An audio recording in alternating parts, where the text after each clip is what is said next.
The statements we're about to show you are from the Holy Quran, and is said to be the official, unchanged, pure word of God, revealed over 1400 years ago. Claiming to be the word of God is a heavy statement, and without proof, or if a single contradiction is found within the book, the apparent word of God will be proven false. So without further ado, let's put the book to the test. In the 23rd chapter, titled The Believers, from the 12th to the 14th verses, God is said to give a detailed description of how the human being is formed. It begins by saying, "We then placed him as a sperm drop in a place of settlement, firmly fixed. Then we made the drop into a alaqa." We will translate this word very soon. "And then we changed the alaqa into a lump. Then we made out of that lump into bones. And then we clothed the bones with flesh. Then we caused him to grow and come into being and attain the definitive human form." In the 21st century, we can now safely say that this verse is clearly describing the process of human development in correct chronological order. However, what we should be paying attention to in particular is the second stage, referring to the development of the embryo. The specific word used to describe the embryo in this verse is the word alaqa. The word alaqa, when translated into English, can mean three separate things.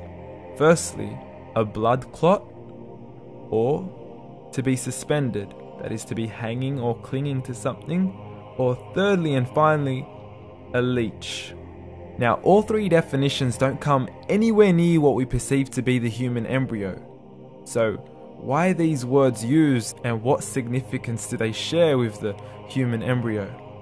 Can the embryo be described as a blood clot? Well, what do you think? In the 3rd week of embryonic development, a tubular heart joins with the blood vessels to form a primordial cardiovascular system, and by the end of the 3rd week, the blood is circulating and the heart begins to beat on day 21. The first thing that comes to mind in regards to being suspended or hanging is the umbilical cord. But we can't use that example because we are simply referring to step 2, before the baby has even formed. But we now know today that the umbilical cord is formed from the connecting stalk. And the connecting stalk is formed as soon as the embryo is formed. The embryo's connecting stalk has even been described by John Allen and Beverly Kramer as an object to suspend the developing embryo in the extra-embryonic column. So an embryo is suspended and does have a strong resemblance with the blood clot. What on earth would an embryo have to do with a leech? Figure A shows the structure of an embryo at 25 days. Figure B shows a leech. Now please note once again that the embryo in this stage is no greater than the size of a kernel of wheat. This is an X-ray of the embryo at 22 days. This is the internal structure of a leech. It's mind-blowing stuff, but you still haven't seen anything yet. This is the head of the embryo at 22 days. The detail you are seeing right now is absolutely impossible to be seen with the human eye and can only be seen with a microscope.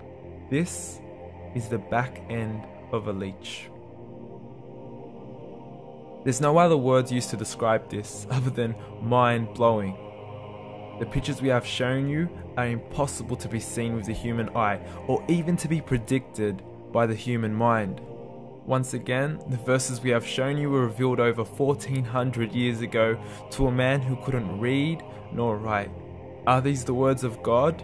Descriptions of the human embryo in the Quran cannot be based on scientific knowledge in the 7th century. The only reasonable conclusion is that these descriptions were revealed to Muhammad from God, from God, from God, from God.